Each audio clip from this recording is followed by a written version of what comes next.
नमस्कार, हिंदी निधि में आप सभी का स्वागत है। आज इस वीडियो के माध्यम से मैं हिंदी काव्य शास्त्र से जुड़े हुए 30 प्रश्नों की एक श्रृंखला लेकर उपस्थित हुई हूँ, जो परीक्षा की दृष्टि से आप सभी के लिए अत्यंत महत्वपूर्ण सिद्ध होंगे। चलिए देर न करते हुए हम इस वीडियो को आरंभ करते हैं। पहला प्रश्न है, काव्य शास्त्र किसे कहते हैं? तो इसका उत्तर है कि काव्य के स्वरूप, तत्वों और सौंदर्य का अध्ययन करने वाले शास्त्र को काव्य शास्त्र कहते हैं।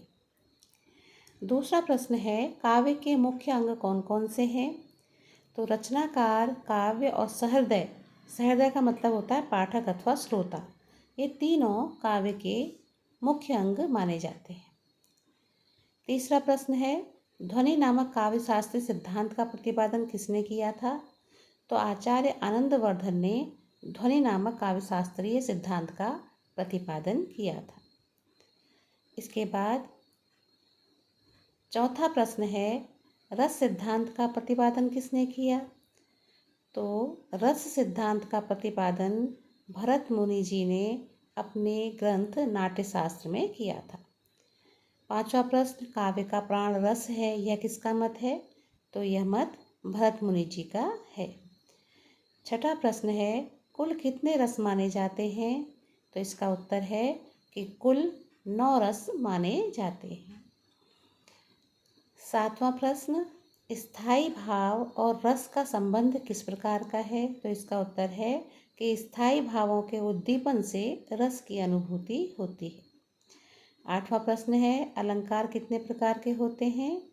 तो मुख्य रूप से 2 प्रकार के अलंकार माने जाते हैं, शब्दालंकार और अर्थालंकार। 9वां प्रश्न है, उपमा अलंकारों में क्या विशेषता होती है? तो उपमा अलंकारों में उपमेय और उपमान के बीच साधारण धर्म का निरूपण होता है, अर्थात उपमेय और उपमान में समानता देखी जाती है। 10वां प्रश्न है, रूपक अलंकार का उदाहरण दीजिए। तो इसका उत्तर है चरण कमल बंदौ हरिराई। यहाँ चरण रूपी कमल की वंदना करने की बात कही गई है, जिसमें चरण उपमेय को कमल उपमान में विलीन कर दिया गया है।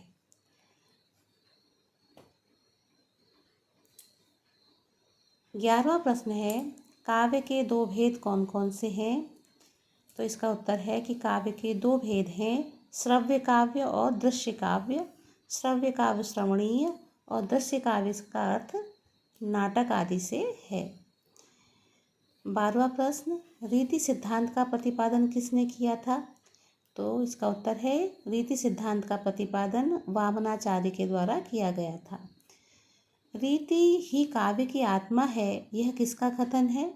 तो इसका उत्तर है कि यह कथन वामनाचार्य जी का ही है।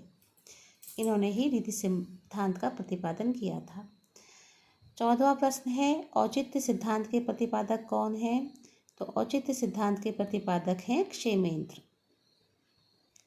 15वां प्रश्न, रस, अलंकार, रीति और ध्वनि इसमें से किसे अधिक प्रबल माना गया है? तो इसका उत्तर है आचार्यों ने अपने अलग अलग मत रखे हैं, किंतु ध्वनि को सबने सर्वश्रेष्ठ माना है। 16वां प्रश्न है, काव्य के 4 प्रमुख लक्षण कौन कौन से बताए गए हैं? तो काव्य के 4 प्रमुख लक्षण हैं शब्द, अर्थ, रस और अलंकार। 17वां प्रश्न, सज्जन की सभा में असत्य भाषण न हो, यहाँ पर कौन सा औचित्य है? तो यहाँ पर सामाजिक औचित्य है। औचित्य से अभिप्राय उस गुण से है जो सामाजिक, नैतिक या परिस्थिति के अनुसार सत्य अथवा उचित को दर्शाता है।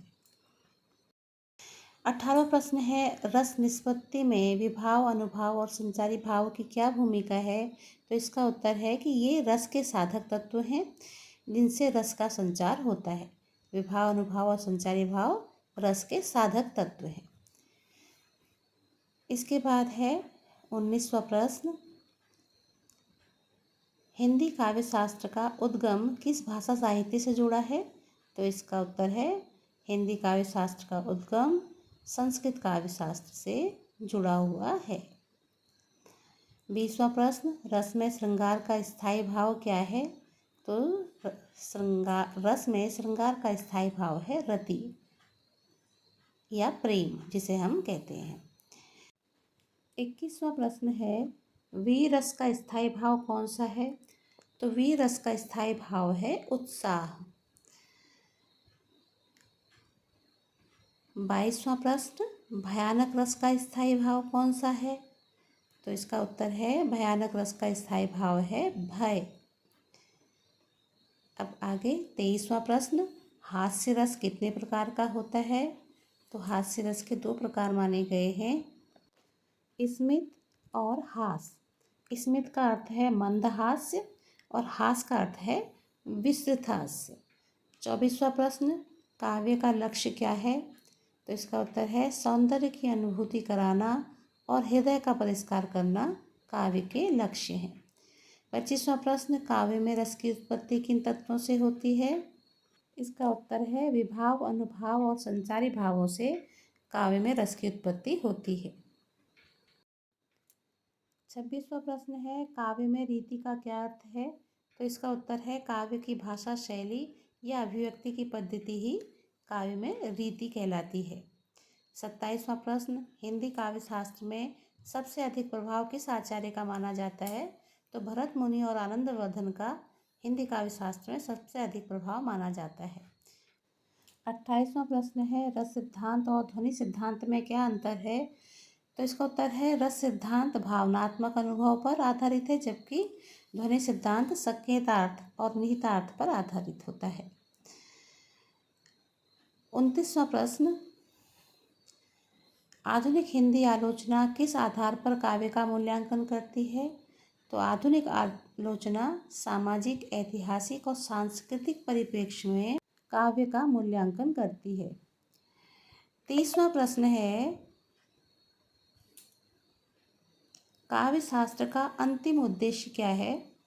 तो इसका उत्तर है, काव्य शास्त्र का अंतिम उद्देश्य सौंदर्य का आस्वादन और पाठक के हृदय में भावों का जागरण, ये काव्य शास्त्र का अंतिम उद्देश्य माना जाता है। मैं आशा करती हूँ इन 30 प्रश्नों की श्रृंखला से आप भारतीय काव्य शास्त्र के विषय में बहुत कुछ जान पाए होंगे और ये वीडियो आपके लिए उपयोगी रहेगा।